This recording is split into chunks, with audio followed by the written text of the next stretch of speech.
Good morning everyone. Rajasthan children's academy की live classes में आपका स्वागत है। आज हम लोग एसएसटी क्लास 9th का फर्स्ट चैप्टर फिनिश करेंगे, जो कि सिविक्स पार्ट में है। चैप्टर का नाम है democracy, Y democracy. Last chapter में हम लोग जो आपकी लास्ट क्लास हुई थी उसमें हम लोग आधा चैप्टर फिनिश कर चुके थे। आज हम लोग आगे का चैप्टर स्टार्ट करेंगे।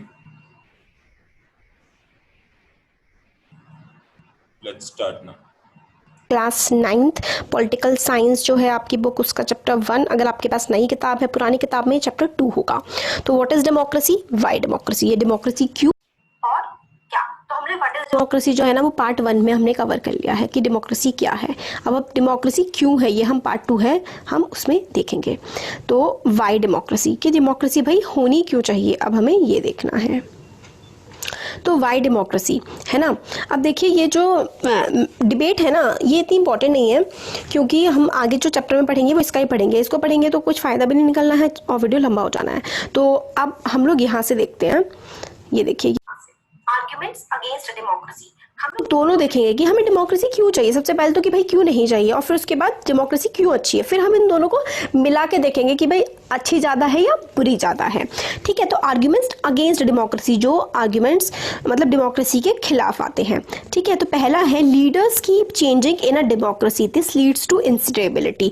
तो शॉर्ट में पहला पॉइंट क्या है कि democracy leads to instability, democracy में देश इंस्टेबल हो जाता है हमारा।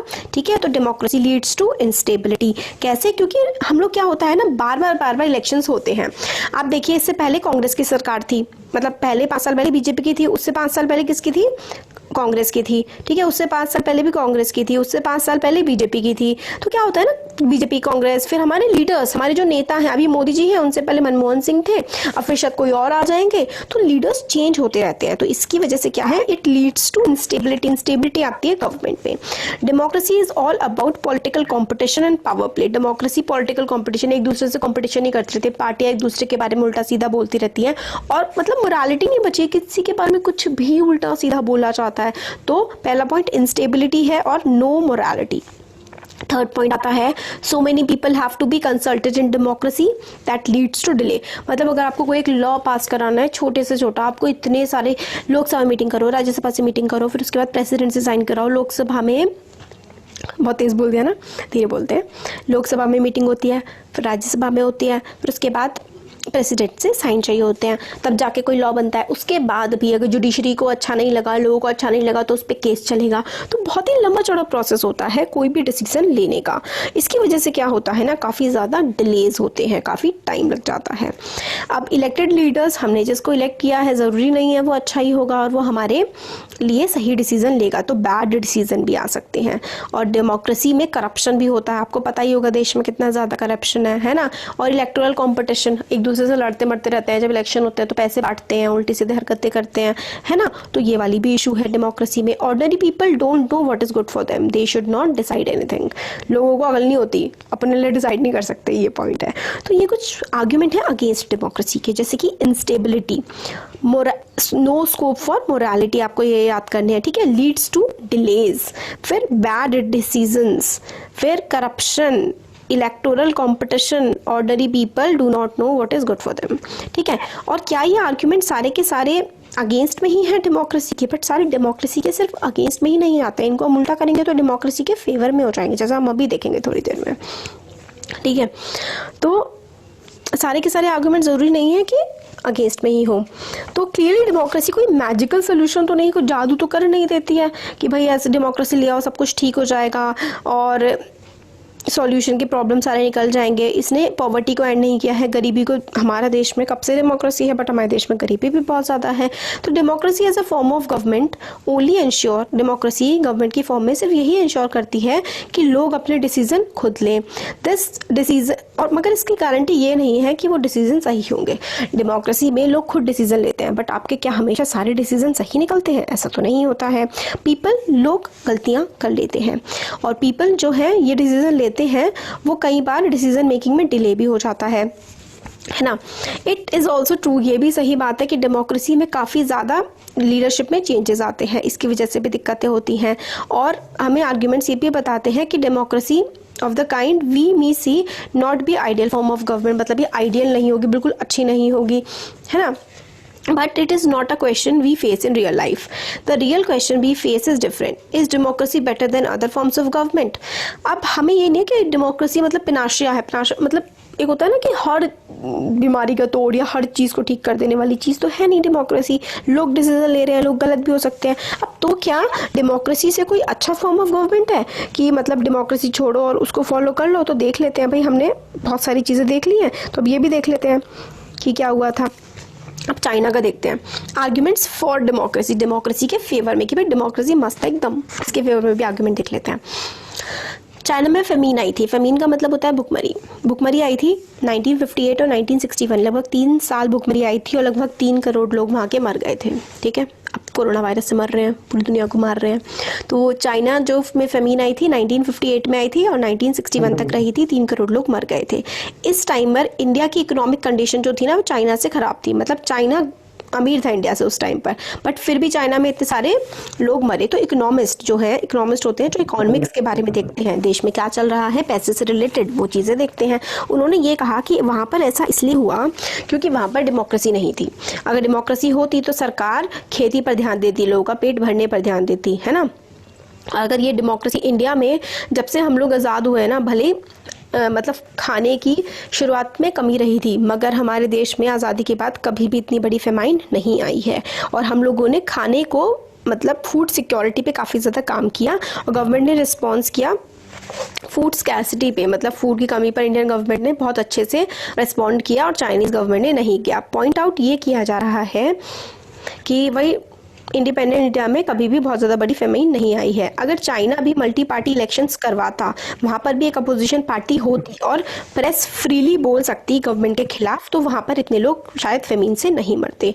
ये एग्जाम्पल से हमें पता लगता है कि डेमोक्रेसी इसलिए ही तो बेस्ट फॉर्म ऑफ गवर्नमेंट मानी जाती है कि अपोजिशन है. अपोजिशन गवर्नमेंट के डिसीजंस को लोगों को बताता है कि भाई ये गलतियाँ कर रहे हैं ये लोग. मीडिया भी बता देती है कि भाई ये सब गड़बड़े हो रही हैं. बट अगर डेमोक्रेसी नहीं होती तो ना ही अपोजिशन पार्टी होती है और ना ही मीडिया होती है जिससे हम लोगों को चीज़ों के बारे में पता लगता है. और लोगों के पास भी अपनी बात बोलने का हक नहीं होता है अगर डेमोक्रेसी नहीं होती है. तो democracy is any other form better than any other form of government in responding to needs of people. लोगों की नीड्स को पूरा करने के लिए भी डेमोक्रेसी बहुत अच्छे से रिस्पॉन्ड करती है. जो नॉन डेमोक्रेटिक गवर्नमेंट होती है वो लोगों की नीड्स को रिस्पॉन्ड हो सकता है ना करे, वो उनकी मर्जी पर डिपेंड करता है. जब मन करेगा तो कर देंगे. मगर डेमोक्रेसी में क्या होता है कि रूलर्स को अटेंड करना पड़ता है लोगों की नीड्स को.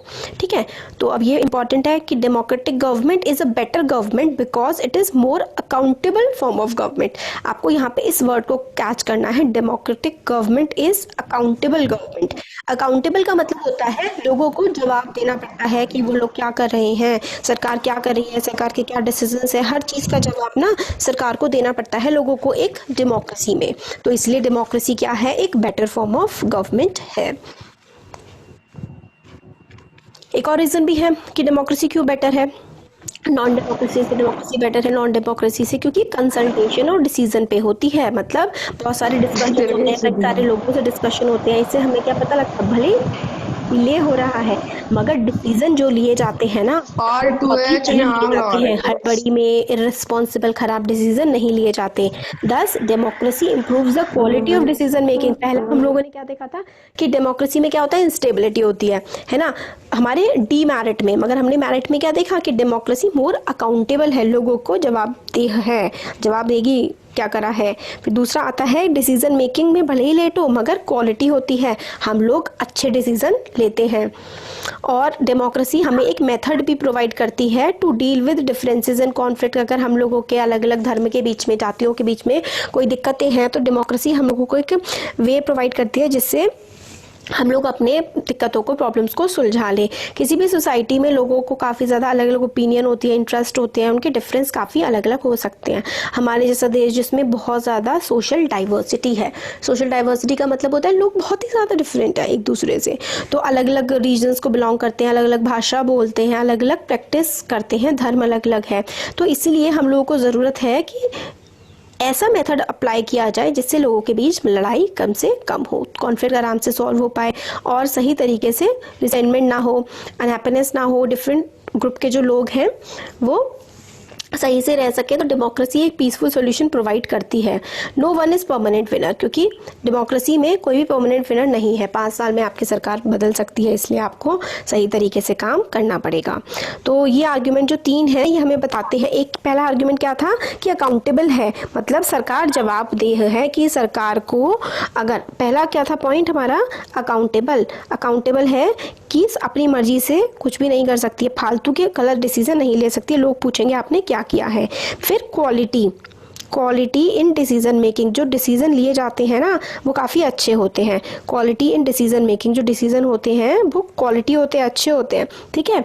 फिर आता है कॉन्फ्लिक्ट डिसीजन, मतलब क्या होता है कि प्रॉब्लम्स जो होती हैं उसको सॉल्व करने का ही रास्ता दिखाती है, ठीक है। तो democracy enhances the dignity of people. Dignity of people कैसे एनहांस करती है? हमारे पास फंडामेंटल राइट्स हैं भाई, हम लोग जो चाहें वो बोल सकते हैं, हम लोग अपने व्यूज़ एक्सप्रेस कर सकते हैं, अगर हमें सरकार से प्रॉब्लम भी है तो वो भी हम बता सकते हैं, अपनी मर्जी से अपने लिए डिसीजंस ले सकते हैं। तो it enhances dignity of citizen. Dignity of citizens का मतलब है इज्जत देती है डेमोक्रेसी, ठीक है।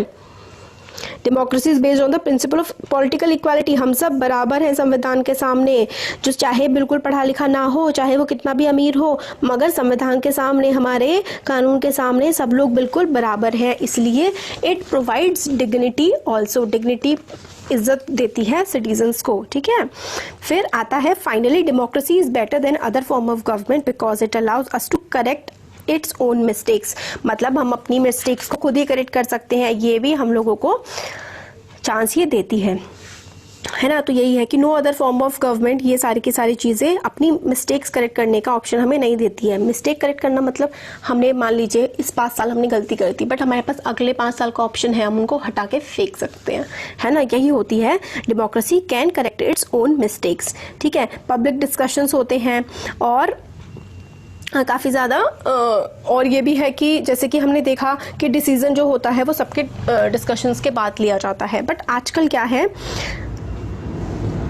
अगर हम लोग सम अप करें कि democracy can not get everything and is not the solution to all problems, मतलब हर कुछ सब कुछ नहीं दे सकती और सारी के सारे प्रॉब्लम्स का सोल्यूशन भी नहीं है। बट बाकी क्लियरली हम देखें कि बाकी सबसे तो काफ़ी सही है, हमें ऑफर करती है बेटर चांस कि हम लोग ज़्यादा सही डिसीजन ले पाएँ। It is likely to respect people's own wishes, लोगों के विशेस को रिस्पेक्ट करती है और अलाउ करती है सारे के सारे लोग आसानी से साथ में रह सकें। अगर बहुत सारी चीज़ों में फेल भी होती है बट अपनी मिस्टेक्स को करेक्ट भी कर लेती है और ज़्यादा लोगों को डिग्निटी प्रोवाइड करती है, इसलिए democracy best form of government है। मतलब रिपीटेटिव है, वही हमने जो 4-5 पॉइंट देखे भाई सब इसमें लिखे हुए हैं।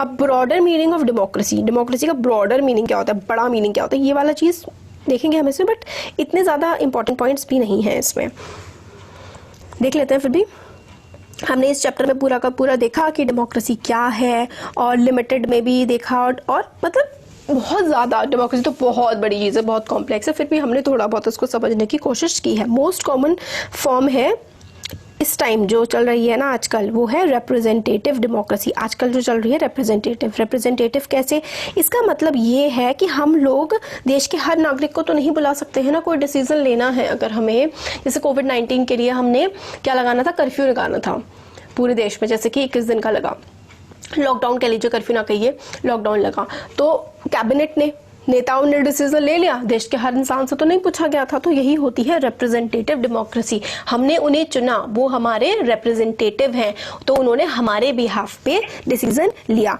तो मेजॉरिटी जो है, even the majority does not rule directly, तो मेजॉरिटी ठीक है वो भी डायरेक्टली रूल नहीं करती है, सिर्फ उनके जो हमारे इलेक्टेड रिप्रेजेंटेटिव्स हैं ना उनके थ्रू ही हम लोग रूल कर पाते हैं।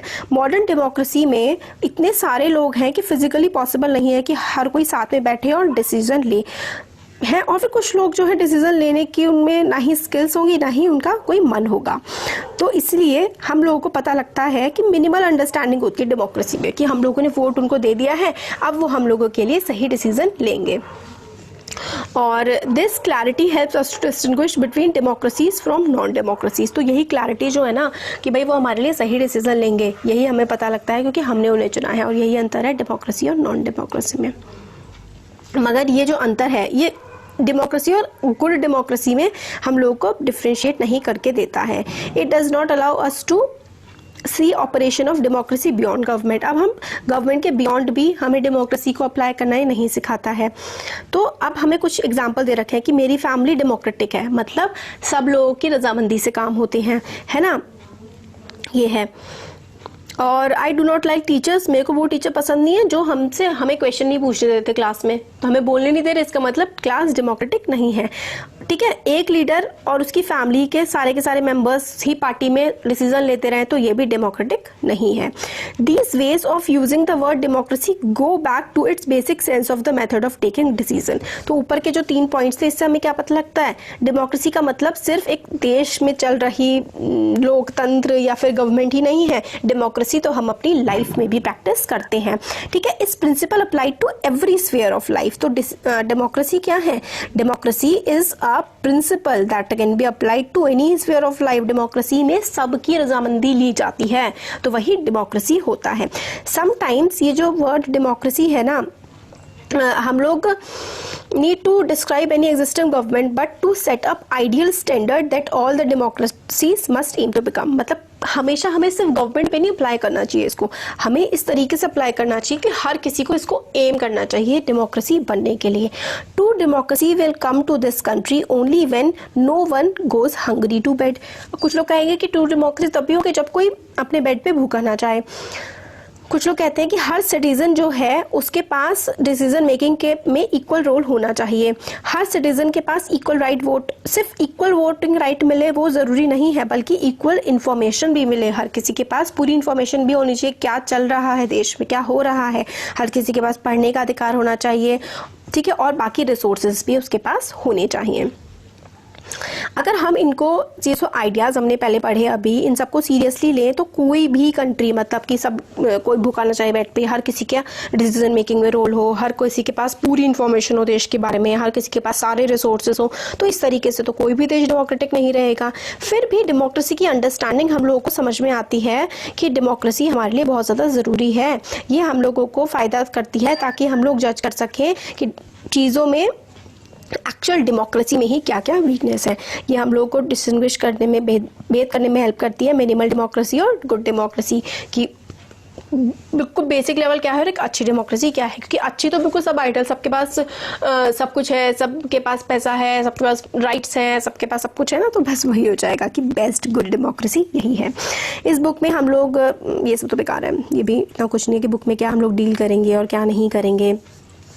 अब हमें इसमें आगे बताते हैं कि काफ़ी सारे वेज हो सकते हैं डिसीजन लेने के डेमोक्रेटिक मैनर में, एज लॉन्ग एज जो बेसिक प्रिंसिपल ऑफ कंसल्टेशन है, मतलब हम लोग सबसे कंसल्ट करें और सबकी बातों को एक्सेप्ट करें और फिर ही कोई डिसीजन लें। तो common form of democracy today's world में हम लोग इलेक्टेड रिप्रेजेंटेटिव्स के थ्रू ही फॉलो करते हैं। हम इसके बारे में चैप्टर 3 में पढ़ेंगे। अगर कम्युनिटी काफ़ी छोटी है और there can be other ways of taking democratic decisions, मतलब कम्युनिटी छोटी है, मतलब अगर बहुत ही कम लोग हैं तो डिसीजन सबकी मर्जी से लिया जा सकता है, और यही होता है हमारे गाँव में ग्राम सभास में। This also means that no country, ये जो हमने पढ़ा इसका मतलब हमें ये भी समझ आ गया कि कोई भी कंट्री परफेक्ट डेमोक्रेसी तो है नहीं। फीचर्स जो है डेमोक्रेसी के वो दैट जब हमने इस चैप्टर में डिस्कस किए हैं वो सिर्फ मिनिमम कंडीशंस है डेमोक्रेसी के लिए, मिनिमम कंडीशन कि ये तो फुलफिल होना ही चाहिए। अगर ये नहीं होगी तो डेमोक्रेसी नहीं होगी। हर डेमोक्रेसी को ट्राई करना चाहिए अपने आइडल्स को रियलाइज़ करने में, जो कभी अचीव नहीं हुए हैं उनको अचीव करना है। ये आपके क्वेश्चंस के लिए इतना इंपॉर्टेंट नहीं है, एग्जाम में भी नहीं आएगा, बट स्टिल थोड़ा ही बचा है, देख लेते हैं। This can not be achieved once for and all, this requires a constant effort to save and strengthen democratic forms of decision making. मतलब जो डेमोक्रेसी की आइडियल चीज़ है वो एक बार में नहीं अचीव की जा सकती। हम लोगों को कॉन्स्टेंटली काम करना पड़ेगा डेमोक्रेसी और डिसीजन मेकिंग को स्ट्रॉन्ग करने के लिए। हम सिटीजन्स की तरह क्या कर सकते हैं, कैसे डिफरेंस ला सकते हैं हर कंट्री में, उसको थोड़ा और ज़्यादा डेमोक्रेटिक बनाने में। This is the strength and the weakness of democracy. The fate of a country depends on not just on rulers but mainly on what we are citizens do. तो डेमोक्रेसी सिर्फ हमारी सरकार ही नहीं बनाती है, बल्कि हम जो देश के नागरिक हैं, हम क्या कर रहे हैं, उससे हमारी डेमोक्रेसी बनती है। This is what distinguish democracy from other forms of government. तो हम क्या कर सकते हैं हम सिटीजन्स क्या कर सकते हैं, इस पर हमारी डेमोक्रेसी डिपेंड है भाई। तो इसका मतलब क्या है, बाकी सारी फॉर्म्स जो मोनार्की, डिक्टेटरशिप, इन सबसे अलग है, क्योंकि उसमें तो डिक्टेटर मोनार्की काम करता है, मगर इसमें सब लोग मिलके काम करते हैं। अदर फॉर्म्स जैसे कि मोनार्की, डिक्टेटरशिप या वन पार्टी रूल, इसमें सिटीजन्स की कोई ज़रूरत नहीं होती है। इनफैक्ट ज़्यादातर जो नॉन डेमोक्रेटिक गवर्नमेंट्स हैं वो सिटीजन्स को पॉलिटिक्स में पार्टिसिपेट करने ही नहीं देती हैं। मगर डेमोक्रेसी डिपेंड करती है लोगों के एक्टिव पार्टिसिपेशन पे, कि लोग कितना ज़्यादा पार्टिसिपेट कर रहे हैं, और इसीलिए ही हम लोगों ने डेमोक्रेटिक पॉलिटिक्स पढ़ी है। तो ये हमारा चैप्टर यहाँ पे कंप्लीट हो जाता है, और फर्स्ट चैप्टर आपका कंप्लीट हो गया। जल्दी ही मैं पूरी बुक के चैप्टर कंप्लीट कर दूंगी। इकोनॉमिक्स का भी फर्स्ट चैप्टर कंप्लीट हो चुका है आपका, हिस्ट्री का भी हो चुका है, अब पूरे एसएसटी के क्वेश्चन आंसर्स हो चुके हैं, पूरी इंग्लिश के चैप्टर्स कंप्लीट हैं।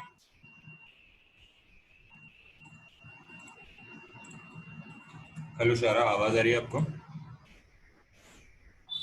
Yes sir. चैप्टर 2 जो आपको पढ़ाया गया समझ में आया? Yes sir. बुक है आपके पास? Yes sir. आपके पास सेकंड चैप्टर की एसएसटी की बुक है? मेरे पास एडवाइजर है। हाँ ओके, मैं आपको एक मिनट वो बुक दिखा देता हूँ। उस बुक से जो बुक के पीछे जो क्वेश्चन आंसर्स दिए हुए होंगे वो हम लोग नेक्स्ट क्लास में कंप्लीट करेंगे। जो एडवाइजर वाली बुक में ही लास्ट में क्वेश्चन आंसर्स दिए हुए हैं। ओके, तो वो क्वेश्चन आंसर्स वाली क्लास अटेंड करने से पहले इस चैप्टर की एक बार रीडिंग मार लीजिएगा, ठीक है? और उसमें जो भी डाउट्स आते हैं वो आप पूछ सकते हैं स्कूल में। Okay, okay sir. कुछ और पूछना है?